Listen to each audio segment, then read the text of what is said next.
All right, and you guys are listening to SMC Sports here on 90.3 WMSC, Upper Montclair, New Jersey, and it is my honor to now introduce with us in studio comedian and musician and, of course, diehard Mets fan, Jim Breuer. Jim, how's it going? I'm doing good, man. Good seeing you. Good to see you, and also we have our general manager, Annabella Poland, with us in studio. Annabella, how's it going? Going well. I love my metal peeps coming to visit. Makes me happy. And we'll start off with that. Obviously, Jim, you're a big comedian out there. You've obviously get involved with music. You're a big heavy metal guy.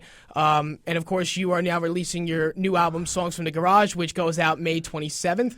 Just what was the inspiration behind the album? What got you going with that? And just really what kind of inspired you to write the album itself? I always want to front a metal band since a teenager. So my first gigs were working in a rock club because I couldn't get in a comedy club. So I would MC all night doing Ozzy and Hetfield, and I would do Tommy Lee. And only us, our friends, knew what I was doing, and I would do a set. But at the same time, I was trying to be in a metal band, and it was really hard to get the band together. And the comedy took off really quick, and so I never got to fulfill that other side. I tried it. I would bring band. I would tour with a band doing stand-up comedy and mixing rock together. And a couple years ago, started doing big festivals and bringing that back. And the amount of people that would show up at those crowds in other countries, and I realized I gotta make a record.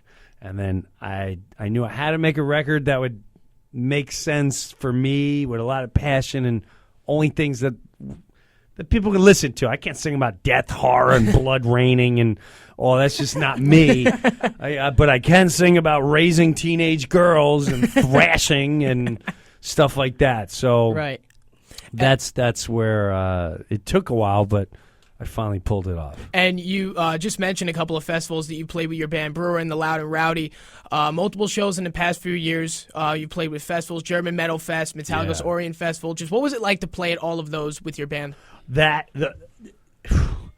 When you go up and I'll take like the German festival. We go up there and it's all metal. Everything they take it seriously as if it was another country. It's like, hello, my name is Glock, and I am your metal security. Your metal security? We are to get in the metal van. And they get in a van, it says metal van. It's just, everything's metal. But then to go on stage and you see thousands of people watching you, and then the key is they're not leaving during your set. More and more keep coming. And especially with Metallica. Metallica did that festival, and probably about 4,000 or 5,000 people showed up for my tent. And then the next day, even more showed up. And I saw them getting excited for certain hooks with the music, and it blew my mind. That's when I knew I got to put a record out. These people are going to lose their minds as long as I do this right. I got to do it right. Right. And you had some help with the record. You had AC/DC's Brian Johnson on with you. What was it like to work with him? It was like having a kangaroo in your house for a week and no one knew about it. It was like having it's like, you're not going to believe it. How'd you get it? It's like having a silverback gorilla just as a pet for a day. It was, he comes in the studio. First of all, he's the most down-to-earth. Me son. Yeah, me son. Me angel. I'll be there about 11 a.m. right after some good caffeine there, and you show me the songs. It's just bread and butter, me son.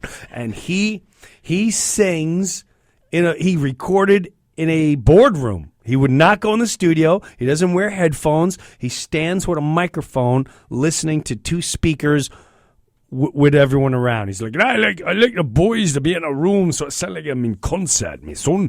That's the way you do it. These kids today, they're cheating. They're wearing their headphones and in there for 9 hours. We're not going to that in 20 minutes.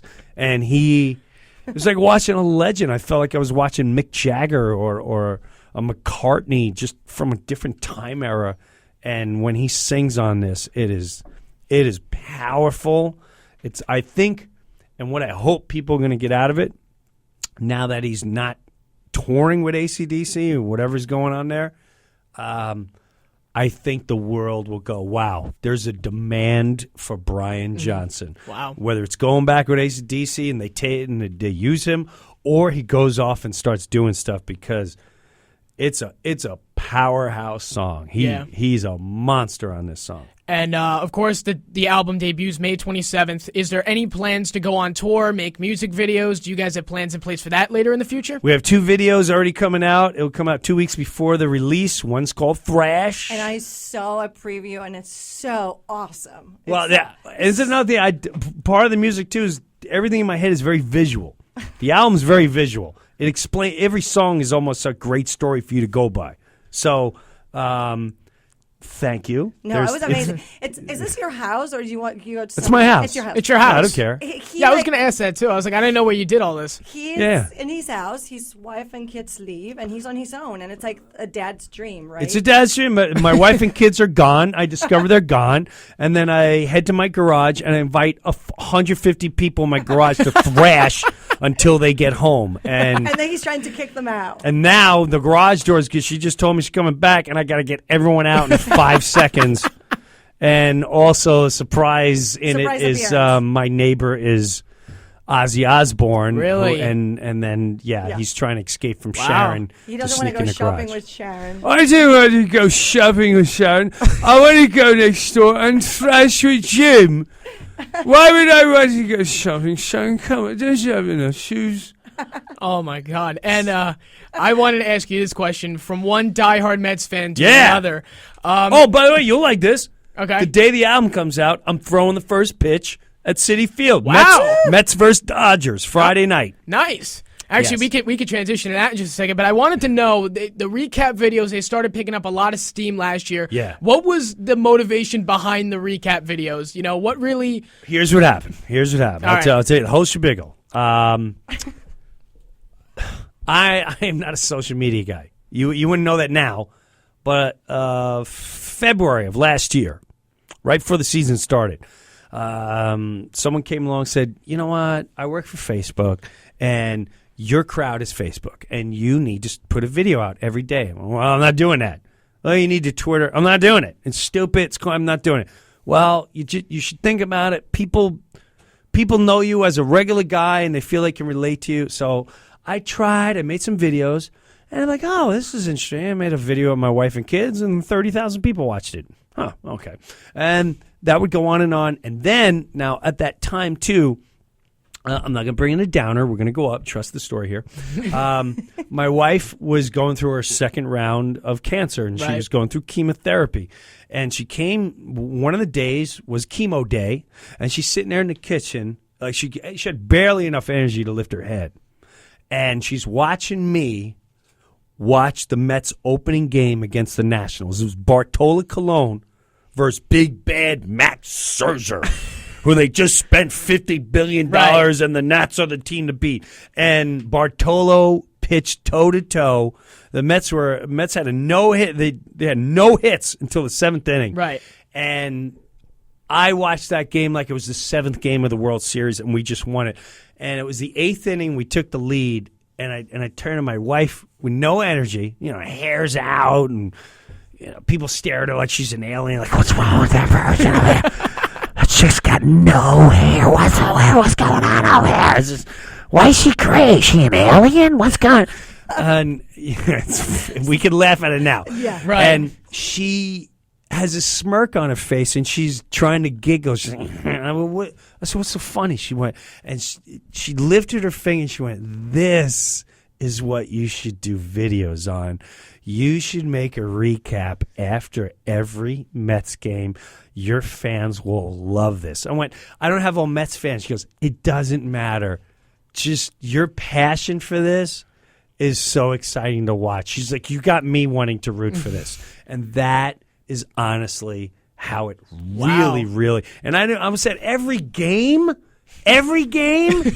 Come on. She's like, you got to do every game. Every game. Like Yankee fans reposting your video. Yes. You had Cubs fans during the NLCS reposting your videos. Yes. I just played Kansas City, and it was sold out. All Royal fans, and every Royal fan came up and said, man, we loved watching your videos. It was nuts. That's the part of social media I did not anticipate. Yeah. I just didn't. Now I get it. I go to shows. People got Met hats, Met shirts, and It's just, if you said it was going to sell tickets, that was not my intention. It still isn't.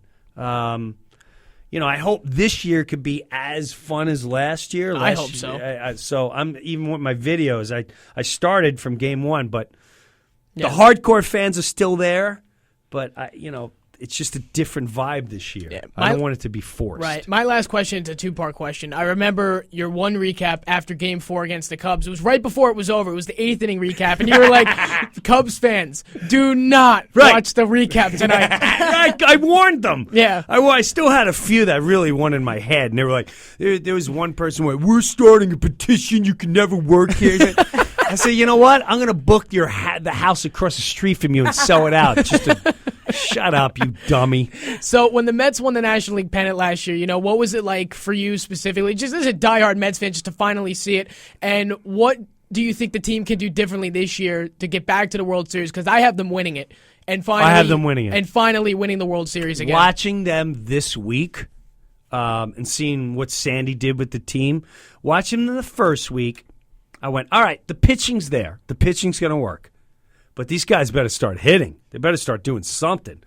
And since that happened, I think this team is just killing the ball. They're gelling. Neil Walker feels like he is a Met. Walk this way. Cabrera, that's right. Walk this way.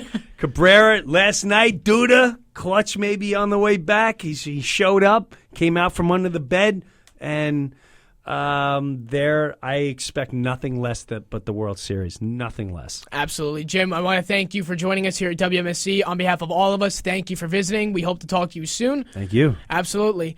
That was Jim Breuer, guys, and we'll be right back after this.